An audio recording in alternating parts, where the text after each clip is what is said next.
6.25 전쟁 중에 있었던 실화라고 합니다.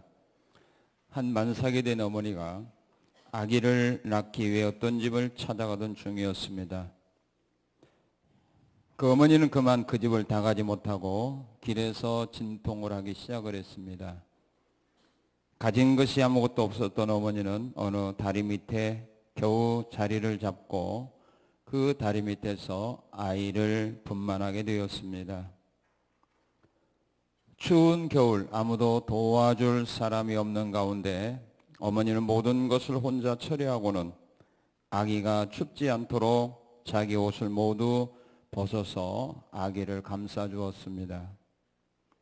해산 직후 추위에 어머니는 그만 얼어 죽고 말았습니다. 얼마 후 어느 미군 장교가 차를 타고 그 근처를 지나가다가 휘발유가 떨어지게 되었습니다.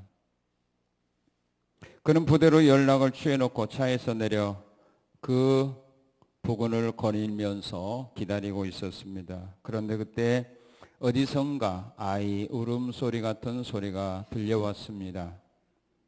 깜짝 놀란 그 군인은 그 소리를 따라 다리 밑까지 내려가게 되었습니다.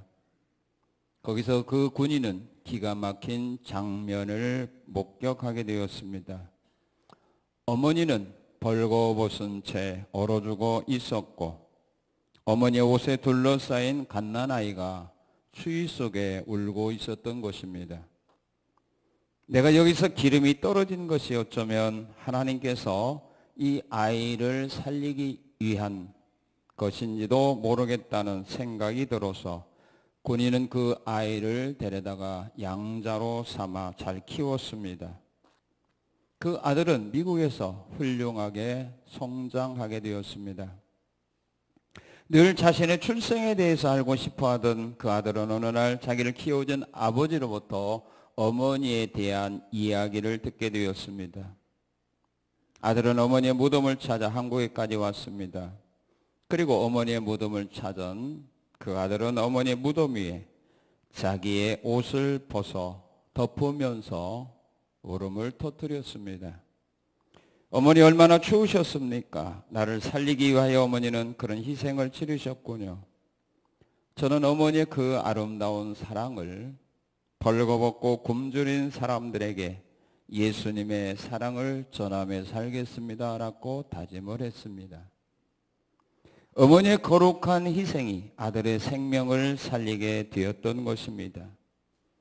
희생이 있는 곳에는 죽어가는 생명이라도 삶을 얻게 되는 놀라운 역사들이 나타나게 됩니다. 예수님은 자신은 선한 목자라 하시면서 자신의 목숨을 양들을 살리기 위하여 나는 버린다라고 말씀을 하셨습니다. 예수님은 양들을 사망에서 구하여 생명의 길로 인도해 주시는 선한 목자이십니다. 양이 구원을 받고 좋은 꼴을 먹으며 세상을 행복하게 살아가려면 선한 목자를 만나야 됩니다. 이 세상에서 가장 행복한 사람이 누굴까요? 선한 목자를 만난 사람들입니다. 목자라고 해서 다 선한 목자는 아닙니다. 오늘 본문에서 예수님은 싹군의 목자도 있다고 합니다. 싹군의 목자는 이리가 올 때에 양들을 지키는 것이 아니라 자기가 살기 위하여 도망간다고 말합니다. 구약 성경에 보게 되면은 악한 목자, 거짓된 목자들이 있다라고 말합니다. 그러나 우리 예수님은 그런 목자가 아니라 양들을 위하여 자기의 생명을 희생하는 선한 목자라 그렇게 말씀을 합니다.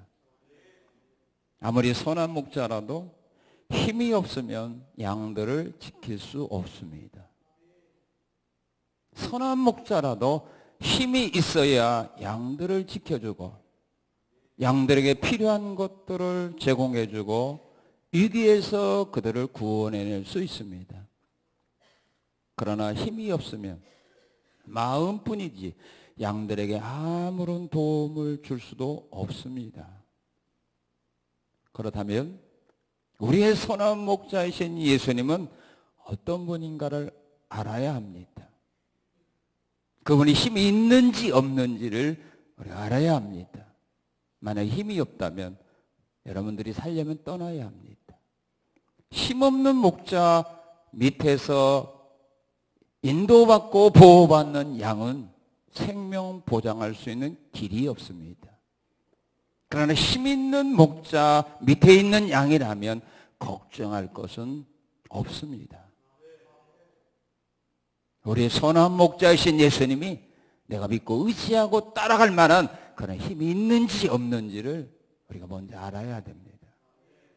그리고 힘이 없다고 생각하면 오늘 당장 바꾸십시오. 그러나 힘이 있고 능력이 있다라고 여러분들이 믿는다면 끝까지 따라가십시오. 여러분들 절대로 후회할 일은 생기지 않습니다.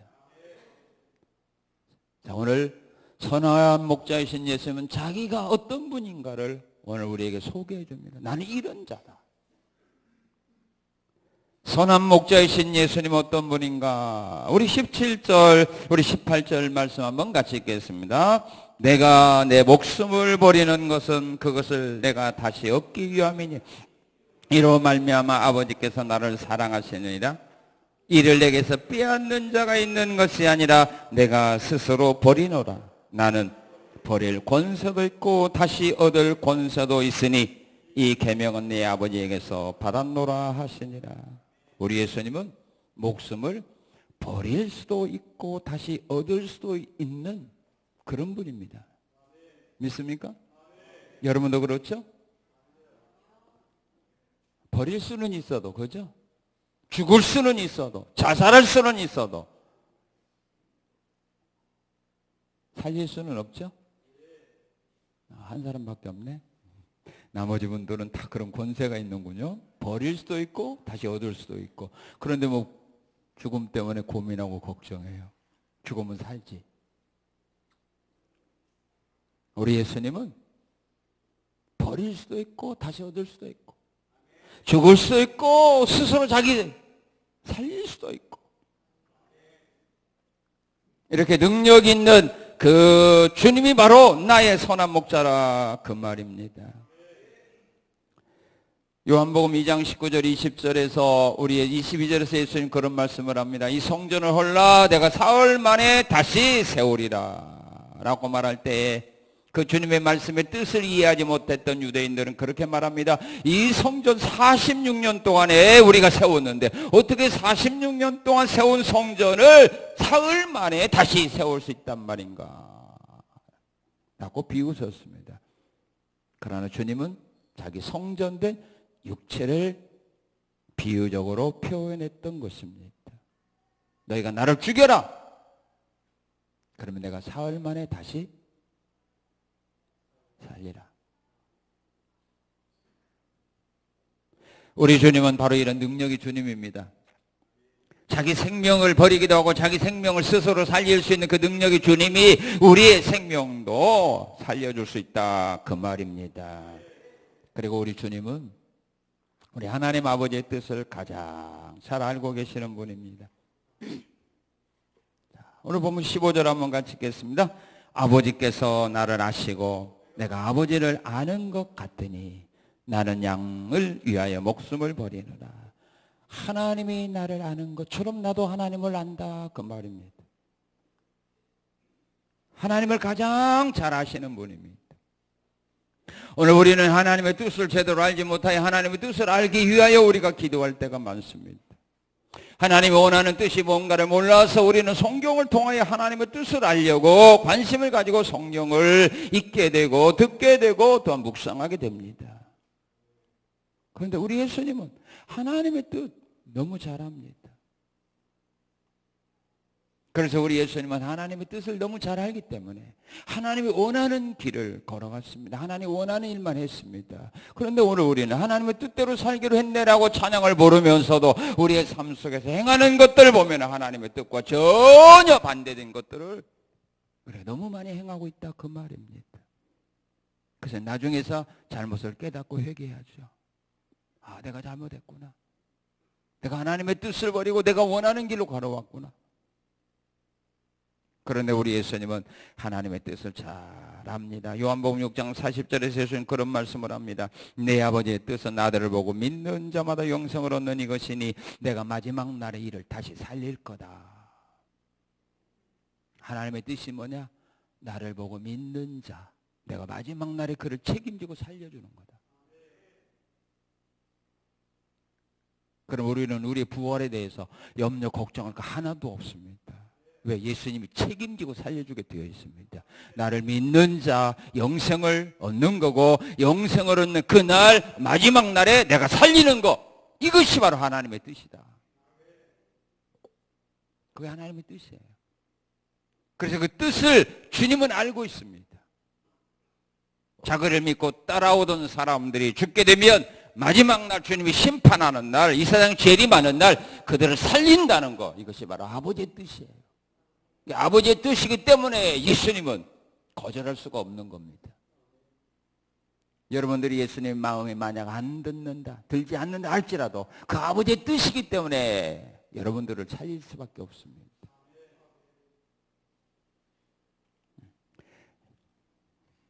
그리고 우리 예수님 어떤 분이냐면요. 자, 우리 30절 한번 읽어봅시다. 30절. 나와 아버지는 하나다. 믿습니까? 하나님의 능력 예수님을 똑같이 가지고 있습니다. 왜? 하나님과 예수님은 하나이기 때문입니다.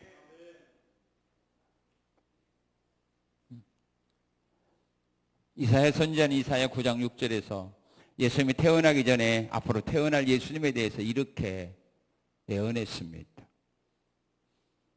한 아기가 앞으로 태어난다. 그 아기가 누군 줄 아냐? 그 아이는 바로 전능하신 하나님이고 영존하시는 아버지고 그분은 바로 평강의 왕이다. 한 아기가 태어났는데 그 아기가 누구냐면 그 아기가 바로 아버지잖란 말이에요. 영존하시는 아버지다.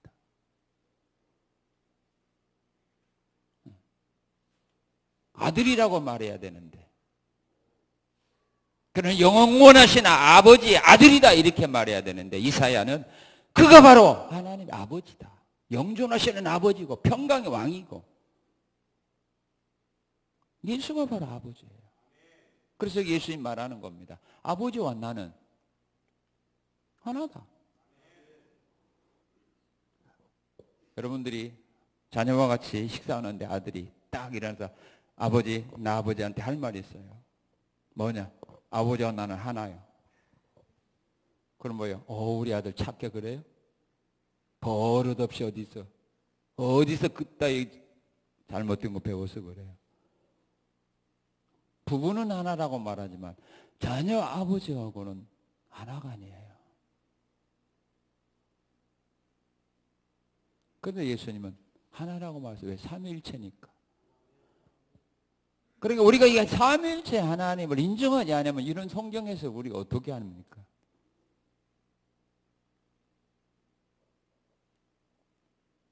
이렇게 말할 때 예수님이 하나님께서 기분 나쁘게 생각하지 않았거든요. 아버지와 나는 하나다 할 때 하나님이 나타나서 너 어디서 그런 잘못된 말을 하고 있어?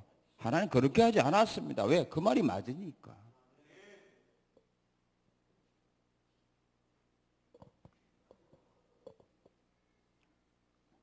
요한복음 14장에 보면 하루는 예수님의 제자 가운데 빌립이라는 제자가 우리 예수님 앞에서 그런 질문을 합니다. 예수님, 우리에게 하나님 아버지 좀 보여주세요.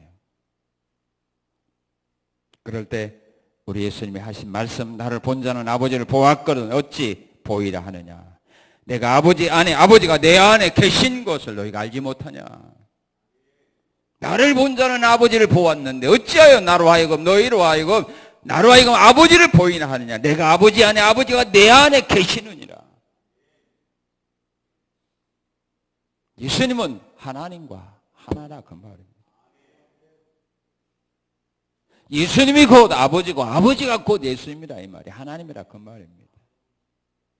그렇게 능력이 많으신 겁니다. 그분이 바로 나의 목자라 이 말이에요. 목자. 이렇게 능력 많으신 하나님이 곧 나의 목자라 이 말입니다. 그리고 또한 하나님의 아들이라 그렇게 고백을 합니다. 36절 보겠습니다. 36절 시작. 10장 36절 시작.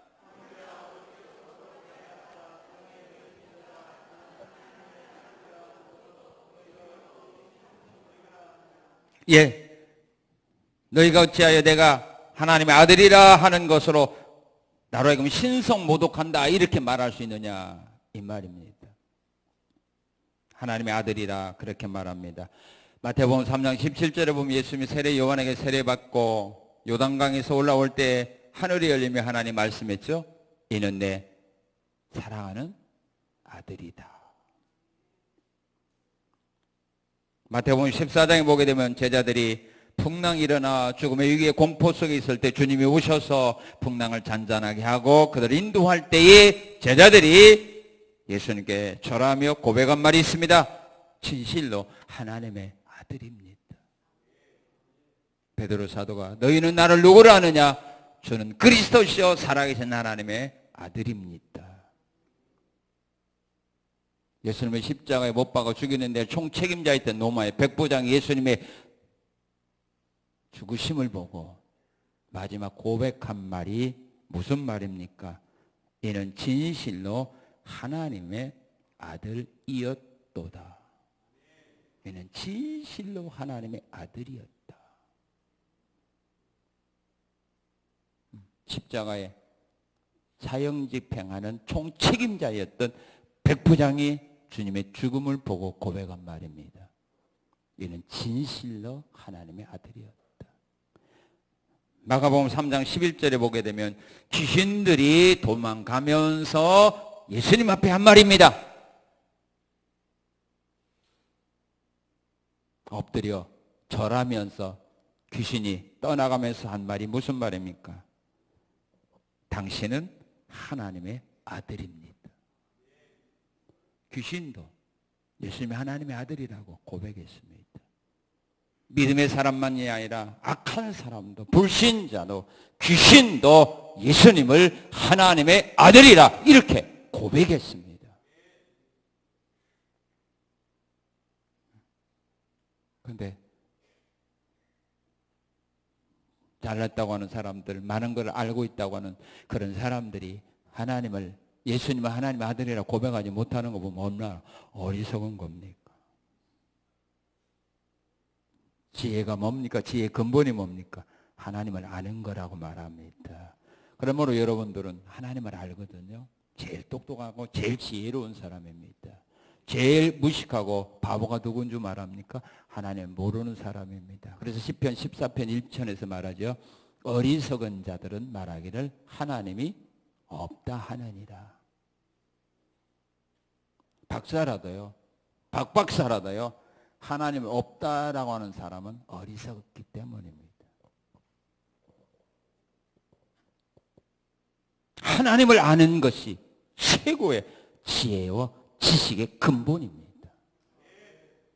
그러니까 여러분들은 이 세상에서 최고로 지혜롭고 똑똑한 사람입니다. 세상 사람들은 나를 바보라고 말할지 몰라도, 어리석은 사람이라고 말할지 몰라도 하나님은 우리를 향하여 최고의 지혜롭고 지식 있는 사람이라 이렇게 인정해 주는 겁니다. 자, 그러면 이렇게 능력이 많으신 그 주님이 그 능력을 누구를 위하여 사용하느냐 하면은 양들을 위하여 사용한다 그 말입니다. 싹군이나 악한 목자들은 그 힘을 가지고 자기를 위하여 쓰지만 양들을 위하여 쓰는 것이 아니라 자기들의 배를 채우기 위하여 쓰지만 선한 목자는 이 힘, 능력, 지혜를 자기를 위하여 쓰는 것이 아니라 양들을 위하여 쓴다 그 말입니다. 그러면 선한 목자이신 예수님은 양들에게 어떻게 하는가? 자, 우리 3절 한번 같이 읽겠습니다. 이에 3절 문지기는 그를 위하여 문을 열고 양은 그의 음성을 듣나니 그가 자기의 양의 이름을 각각 불러 인도하여 내느니라.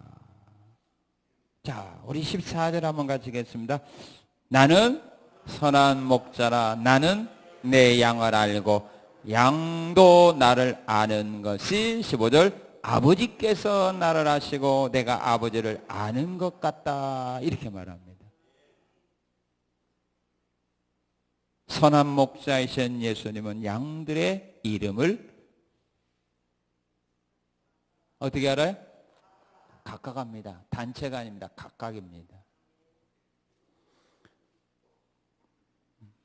아마 사람은 자기와 함께하는 사람 10,000명 정도라고 하면 10,000명의 이름을 각각 알 수 있기는 힘들 거예요. 1,000명만 된다 할지라도 아마 힘들 거예요. 그죠? 그럼 이 세상에 하나님의 양들이 몇만이나 돼요? 몇 억이잖아요.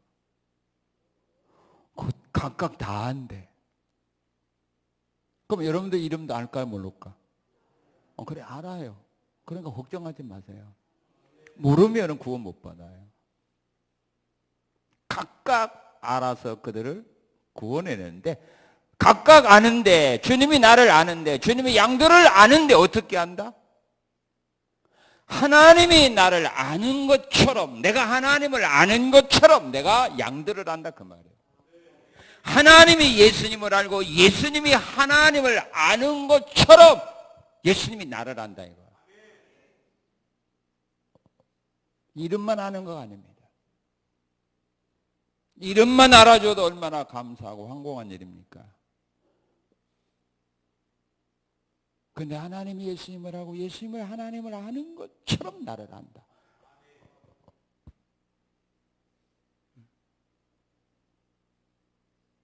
그러므로 내가 나를 아는 것보다 예수님이 나를 더 잘 아는 겁니다. 여러분은 여러분에 대해서 다 압니까? 다른 사람은 모르지만은 그럼 여러분 자신에 대해서 압니까?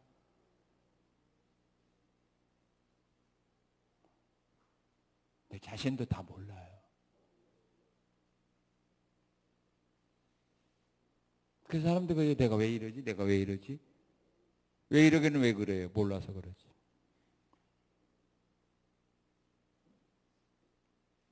그렇게 합니다. 그럼 어떻게 살까요? 어떻게 이름을 각각 할까요?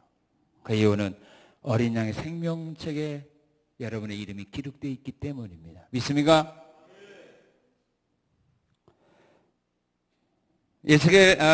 요한계시록 13장 8절에 보면 이런 말씀이 있습니다. 어린 양의 생명책에 기록되지 못한 사람들은 다 짐승에게 경배하느라.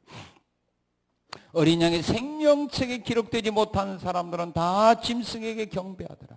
그럼 반대로 어린 양의 생명책에 기록되어 있는 사람들은 짐승, 귀신, 우상에게 경배하는 것이 아니라 하나님에게 경배하더라 그 말입니다. 여러분들이 예수를 믿고 하나님 앞에 나와 예배와 찬양과 경배드리는 이유가 뭐예요? 여러분의 이름이 어디에 있다는 거? 예수님의 어린 양의 생명책에 기록되어 있다는 증거라 그 말. 그게 증거예요. 우리 가서 확인 안 해봐도 내 이름이 어린 양의 생명에 기록되어 있기 때문에 하나님이 우리를 구원하여 하나님 앞에 나오겠다 그 말입니다. 그리고 우상에게 경배하지 않고 하나님 앞에 경배하게 한다 그 말입니다. 에베소 1장 4절에 보면 창세전에 그리스도 안에서 우리를 택했다 그렇게 말합니다. 예수 안에서 택했기 때문에 하나님 모를 리가 없어요. 예수님 모를 리가 없어요. 하나님 우리를 선택할 때, 우리를 선택한 어린 양의 생명태 우리 이름을 기록할 때 예수님 안에서 했기 때문에 하나님 단독으로 한 것이 아니라 예수님 안에서 했기 때문에 예수님 모를 리가 없다 이 말이에요.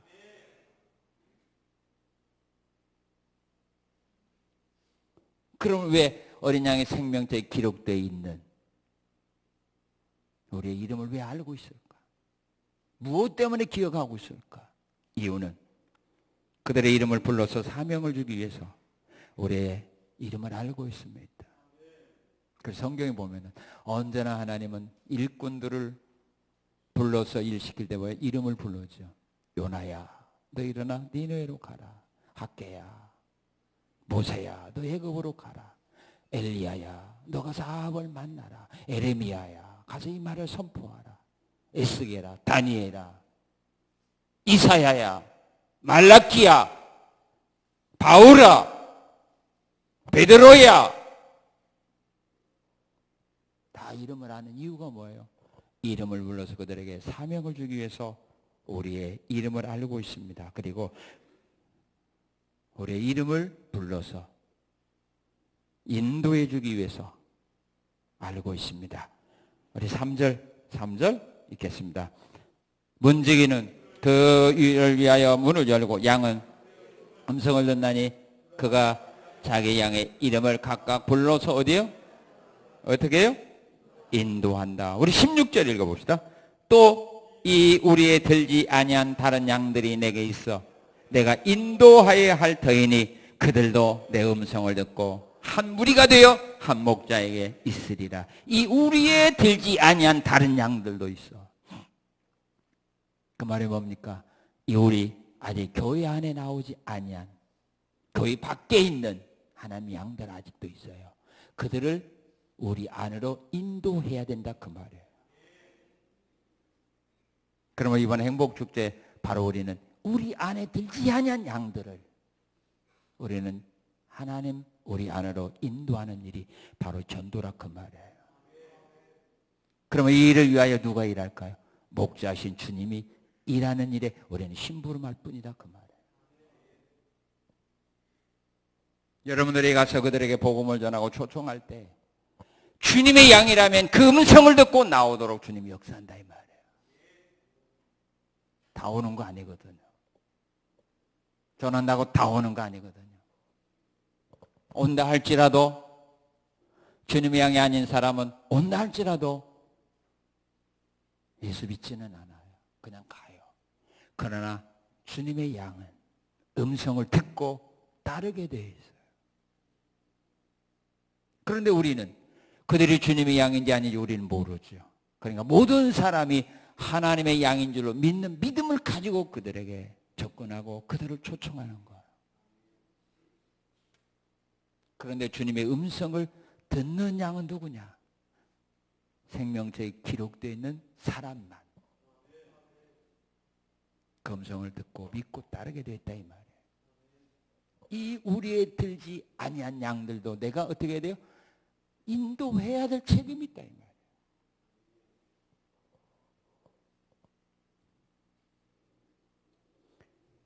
우리의 이름을 각각 불러서 인도해 주기 위해서 알고 있는 것입니다. 우리의 이름을 각각 불러서 어디까지? 천국까지 인도할 책임이 바로 예수님에게 있는 거지 나에게 있는 거 아닙니다. 여러분에게 있는 것도 아닙니다. 전도한 사람에게 있는 것도 아닙니다. 우리를 천국까지 인도할 책임은 바로 선한 목자이신 예수님이 가지고 있다 이 말입니다.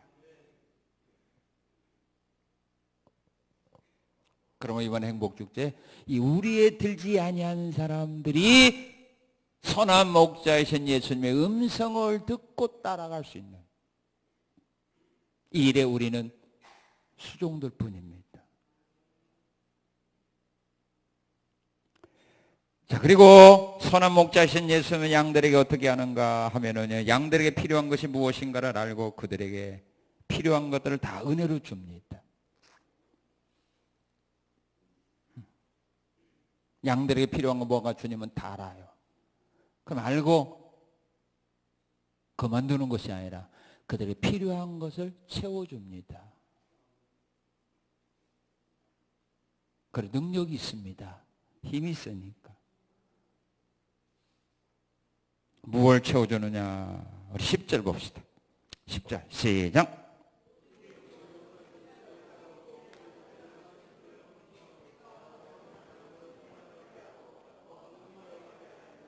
예, 도둑이 오는 것은 도둑질하고 죽이고 멸망시키려고 오지만은 내가 온 것은 양으로 무엇을 얻게 하고 생명을 얻게 하고 더 풍성히 얻게 하려 함이라. 구원을 줍니다.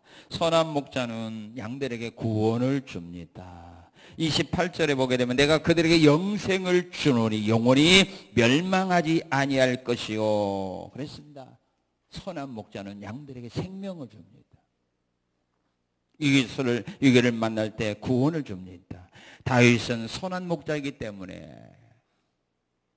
사자나 곰이 와서 양들의 새끼를 물어갈 때 달려가서 사자 입에서 곰의 입에서 양 새끼를 구원해냈다, 그렇게 말합니다. 누가복음 15장에 보게 되면 목자가 양을 잃어버렸을 때에 그 한 마리 잃어버린 양을 찾아온다라고 말합니다. 그 바로 선한 목자들이 하는 일들입니다. 그리고 그들을 온전한 길로, 안전한 길로 인도해 줍니다. 우리 4절 한번 읽겠습니다. 자기 양을 다 내놓은 후에 앞서 가면 양들이 그의 음성을 아는 고로 따라오되. 시편 23편에서 다윗은 이런 고백을 합니다. 여호와는 나의 목자시니 내가 부족함이 없으리로다. 그가 나를 푸른 풀밭에 또 쉴만한 물가로 인도하고, 또 어디로? 자기 이름을 위하여 어느 길로? 의의 길로 인도하고, 푸른 초장으로 쉴만한 물가로 의의 길로, 멸망의 길이 아니라 죄악의 길이 아니라 의의 길로 날마다 여호와가 내 목자가 되어서 나를 그렇게 인도해 주신다. 생명의 길로, 구원의 길로 우리를 인도해 주시는 것이 바로 선한 목자가 하는 일이라, 그 말입니다. 이사야 40장 11절에 보게 되면 그는 목자같이 양떼를 먹이고 어린 양을 품에 안고 인도했다 그랬습니다. 그러나 악한 목자들은 사도행전 20장에 보게 되면 사도 바울이 이렇게 말합니다. 내가 떠나간 후에 사나운 이리떼들이 와서 너희를 아끼지 아니할 거다. 이리떼가 들어와서 너희를 아끼지 아니할 거다. 악한 목자는 양들을 해하는 거고, 선한 목자는 양들을 생명의 길로, 의로운 길로, 쉴만한 곳으로, 먹을 것이 풍성한 곳으로 우리를 인도해 주시는 겁니다. 그리고 또한 선한 목자는 양들에게 필요한 것이 무엇인가를 알고 그들에게 은혜로 주는데 무엇을 준가? 우리 9절을 읽겠습니다. 내가 문이니 누구든지 나로 말미암아 들어가면 구원을 받고 또 들어가며 나오며 뭘 얻는다? 꼴을 얻는다. 우리에게 필요한 양식을 날마다 풍성하게 줍니다. 예수님은 요한복음 6장에서 말했습니다. 나는 하늘로부터 내려온 생명의 떡이니 나를 먹는 자는 영생할 거다. 선한 목자는 우리를 살리기 위하여 자기의 살을, 자기의 피를 양들을 위해서 아낌없이 제공해 주셨습니다. 그러나 악한 목자들은요, 에스겔 34장에 보면 그 악한 목자들에 대해서 우리 하나님이 이렇게 심판하고 책망을 합니다. 악한 목자는 어떤 목자냐면 약한 자, 병든 자, 상한 자, 잃어버린 자를 돌보지 않는다라고 악한 목자들에 대해서 우리 하나님은 말씀합니다. 그리고 선한 목자는 양들에게 필요한 것이 뭔가 알고 주는데 뭘 주느냐면 우리 28절, 29절 한번 같이 읽겠습니다.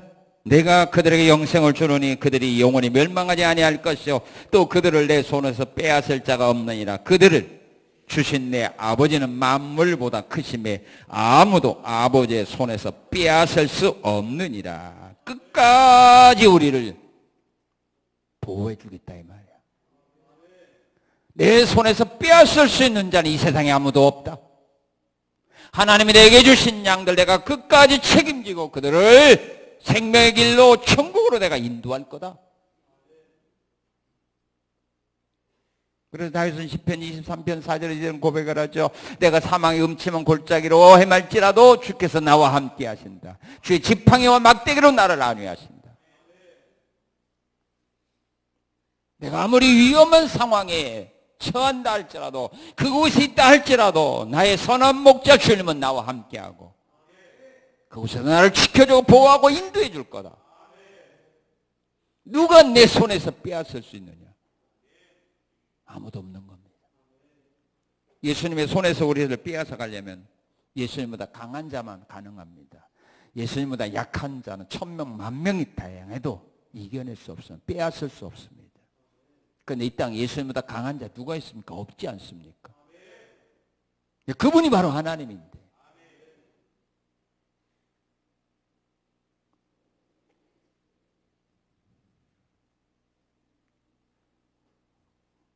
그리고 양들을 위해서 뭐 하는가?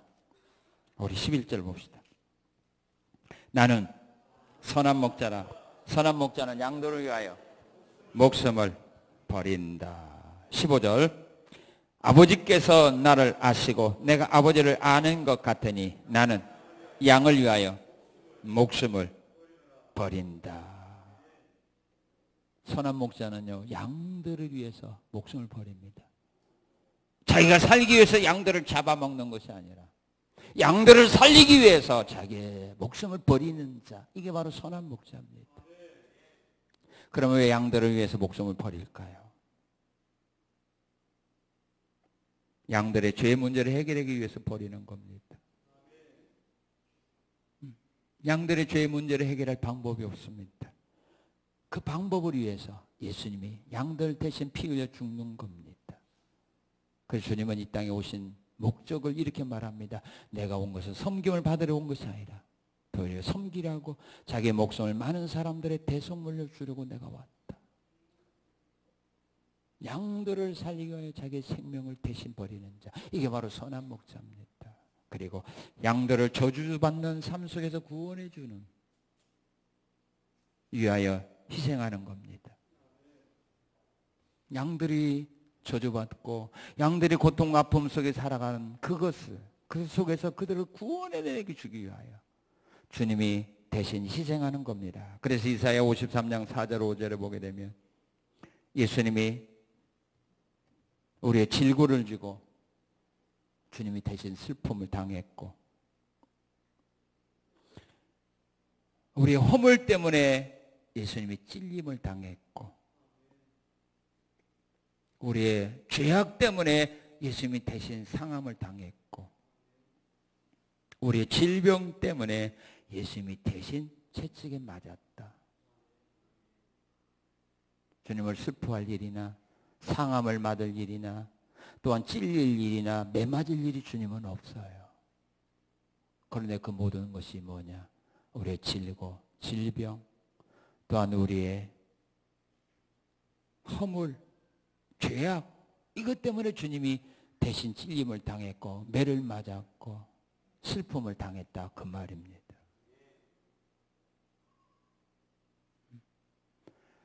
율법에 의하면 나무에 달린 자가, 누가 나무에 달리냐? 저주받은 자가 나무에 달려요. 우리 예수님이 십자가의 죽음을 당한 이유가 뭐예요? 저주받았기 때문에요.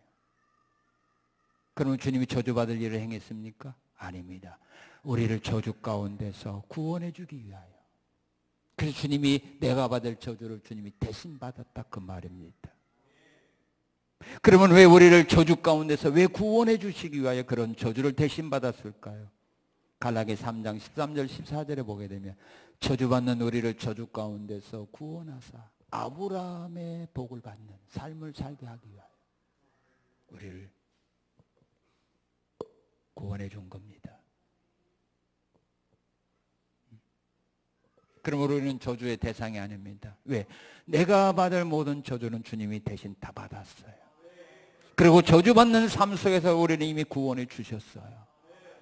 그리고 이제부터 우리의 삶을 아브라함에게 하나님께로 받았던 그 복을 받는 그런 삶을 살아가는 사람으로 우리의 신분을 바꿔주셨다, 이 말입니다. 그러기 위해서 주님이 희생한 겁니다. 그러기 위해서 주님이 내 대신 저주를 받은 겁니다. 그런 삶을 살아가도록 하기 위하여, 복받는 삶을 살아가고 은혜받는 삶을 살아가기 위하여 채찍을 맞았고 찔림을 당했고 상함을 당한 겁니다. 그리고 주님이 양들을 위하여 희생하는 이유가 있어요. 왜 희생하느냐면 예수님과 함께 사는 자가 되게 하려고 희생한 겁니다.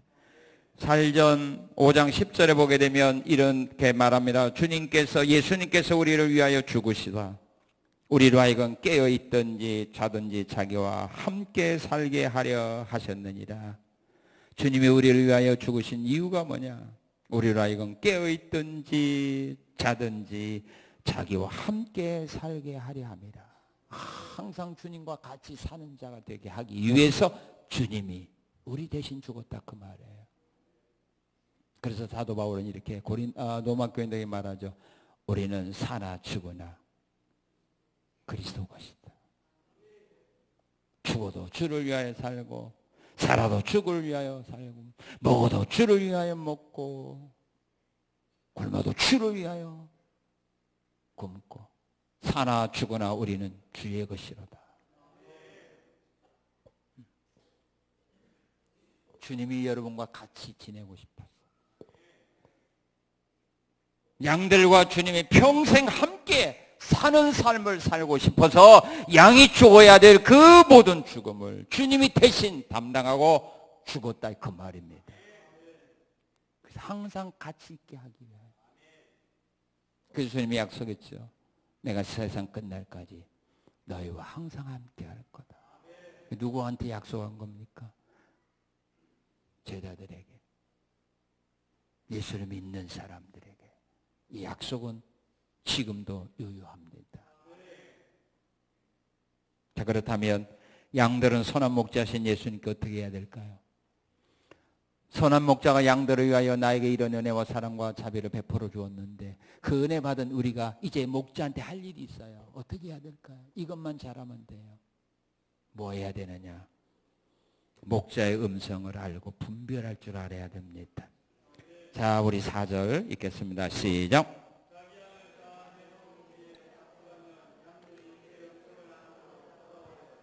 예, 우리 14절 한번 읽겠습니다.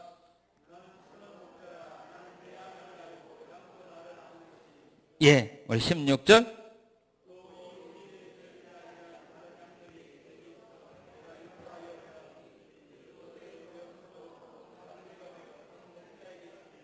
예, 양의 특징이 있습니다. 양의 특징이 뭐냐면 목자의 음성을 알고 분별합니다. 목자도 자기 양을 아는 것처럼 양도 자기 목자를 압니다. 그게 양과 목자의 특징입니다. 예수님이 나를 알고 나를 위하여 이렇게 귀한 은혜와 희생을 통하여 나를 구원해 주었다면 우리의 양인 우리도 이 선한 목자에 대해서 알아야 되냐, 뭘 알아야 되느냐면 음성을 알아야 된다 이 말이에요. 음성을 알고 분별할 줄 알아야 된다 이 말입니다. 그래서 양은 가다가 자기 목자의 음성이 아닐 때는 안 따라가요. 목자의 음성을 알고 분별해야 돼요. 이걸 모르기 때문에 왔다 갔다 하는 겁니다. 이걸 모르기 때문에 2단을 따라가고 3단을 따라가고 그런 겁니다. 또 5단도 따라갑니다. 아는 사람은 절대로 안 따라갑니다. 이렇게 예수님으로부터 배웠던 사도 요한은 성도들에게 요한 1서 4장 1절에서 이런 말을 합니다. 너희는 영들을 다 무조건 믿지 말고 분별한 후에 믿어라. 시험해보고 믿어라. 그 말을 합니다. 갈라디아 교인들 또한 고린도 교인들도 영들을 분별하지 못했습니다. 그래서 다른 복음, 다른 예수, 다른 영은 없는데 그들은 다른 복음을, 다른 예수를, 다른 영을 믿고 따라갔어요. 그런 모습을 보고 사도 바울이 가슴이 아파서 말하죠. 참 이상하다. 이상하다. 따라가서는 안 되는데 왜 다른 복음, 다른 예수, 다른 영을 따라가는지 정말 이상하다. 이 세상에 다른 복음은 없다. 이 세상에 다른 복음은 없고 이 세상에 다른 예수는 없고 이 세상에 다른 영은 없다. 만약 그들을 따라간다면 다 저주받을 거다. 정신 차려야 됩니다. 분별할 줄 알아야 됩니다. 내게 은혜되고 내가 마음에 그 말을 들으면 편하다고 해서 그게 다 바른 복음은 아닙니다. 가짜들이 오히려 우리의 마음에 기쁨을 주고 평안을 줍니다. 잘못했는데도 잘했다고 하면 이게 다 우리 영혼을 죽이는 다른 복음입니다.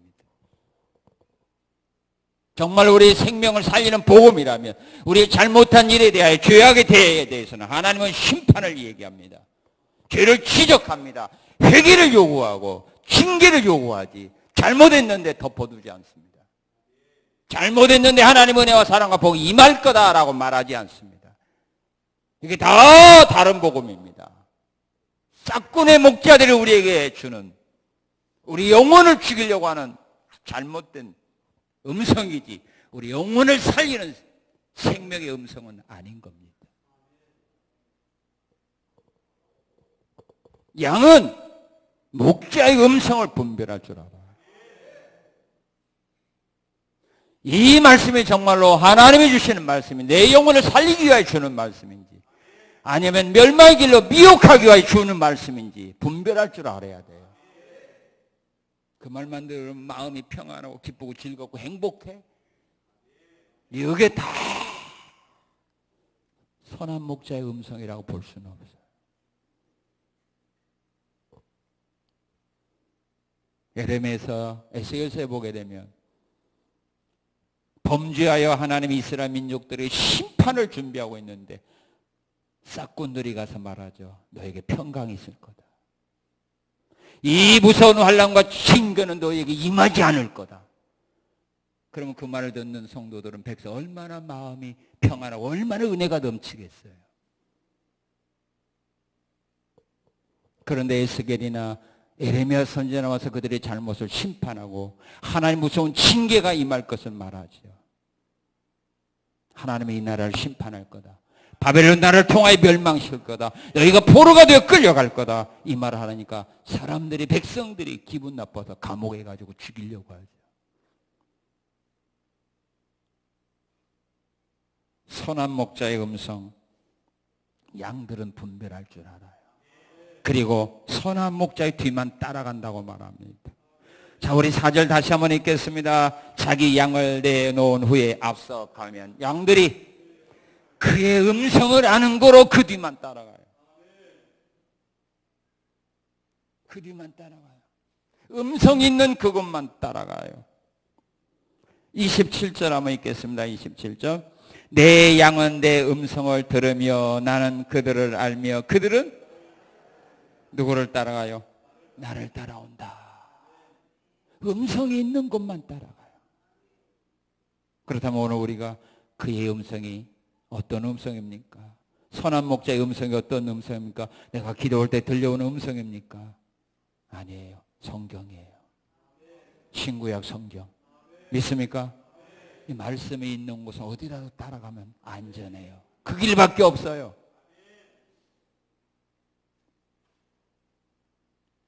기도하다 환상 보고 따라하는 거 그건 주관적이라 확신할 수 없어요. 꿈꾸고 그것도 확신할 수 없어요. 만약에 그거 믿고 따라갔다가 거짓이면 어떻게 할 거예요? 누가 책임질 거예요? 그러나 성경은 확실해요. 천지가 변해도 변함이 없는 확실하신 하나님의 약속이에요. 이 음성이 있는 곳, 말씀이 있는 곳 따라가면 안전해요. 양은 음성 있는 곳 그 뒤만 따라가요. 다른 곳 따라가지 마세요. 주의 말씀이 있는 그곳만 따라가세요. 이것이 바로 어린 양이 할 일이에요. 요한계시록 14장에 보게 되면 14만 4천 명의 구원받은 성도들이 하늘나라에서 어린 양을 찬양하는데 그들이 누구라고 말합니까? 이 세상에서 어린 양이 어디로 가든지 따라가던 사람들이 다 천국에 와서 어린 양을 찬양하는 모습이 14장에 기록되어 있습니다. 어린 양이 어디로 가든지 따라가던 사람. 예수님이 어디로 가든지 그 뒤만 졸졸졸 따라가는 사람.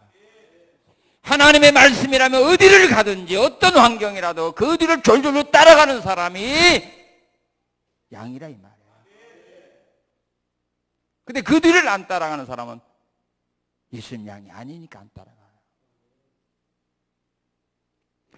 그래서 신앙생활 잘하다가 이단을 따라가는 사람 왜 그래요? 예수님 양이 아니어서 따라가는 거예요. 야, 이제야 내가 참된 진리를 깨닫고 이제야 내가 참된 교회를 만났다. 왜? 그게 진짜 목자니까 바꾸는 거야. 그러나 정말로 하나님의 어린 양이라며 생명체 그 이름이 기록된 사람은 주님이 절대로 안 뺏기죠. 가서도 주님이 끌어오지요. 찾아오지요. 가룟유다 갈 때 예수님은 찾아오지 않았어요. 자기 곳으로 갔다 놔뒀어요. 그러나 제자들이 예수님 곁을 떠날 때 주님이 그들을 찾아갔어요. 자기 양이니까. 그래서 끝까지 자기 길을 따라오도록 만들어 놓고 하늘나라 가신 겁니다. 그리고 양들은 선한 목자에 대해서 어떻게 해야 될까요? 우리 26절 한번 같이 읽겠습니다. 26절 시작. 예, 너희가 내 양이 아니므로 나를 안 믿는구나. 선한 목자를 믿어야 합니다. 양은 목자를 믿습니다. 목자는 양을 믿습니다. 양은 목자를 알고 목자는 양을 압니다. 우리는 선한 목자 예수를 믿어야 합니다. 그의 음성이 어떤 음성인가를 분별할 줄 알아야 됩니다. 그리고 그 뒤만을 따라가야 됩니다. 이것이 오늘 우리들이 해야 될 일입니다. 이 일 외에 다른 방법은 없습니다. 주님이 우리에게 원하는 것은 바로 이겁니다. 여기까지도 선한 목자 음성을 두고 잘 따라오신 여러분들, 앞으로 남아있는 삶 속에서도 이 세상을 떠나 하늘나라 갈 때까지 선한 목자 음성을 분별하고 그 뒤만 끝까지 따라가는 우리 성산의 모든 성도들이 되시기를 주님의 이름으로 축원합니다. 감사합니다. 감사합니다. 선한 목자이신 예수님이 양들을 위하여 베풀어준 사랑과 복이 무엇인가를 깨닫고 또한 양이 또한 그 목자에게 어떻게 해야 될 것인가를 오늘 말씀을 통하여 깨우쳐 주셔서 감사합니다. 이 길 끝까지 따라갈 수 있는 우리 성산의 모든 양들이 되도록 우리 하나님 복 주심을 감사드리며 예수님 이름으로 기도합니다.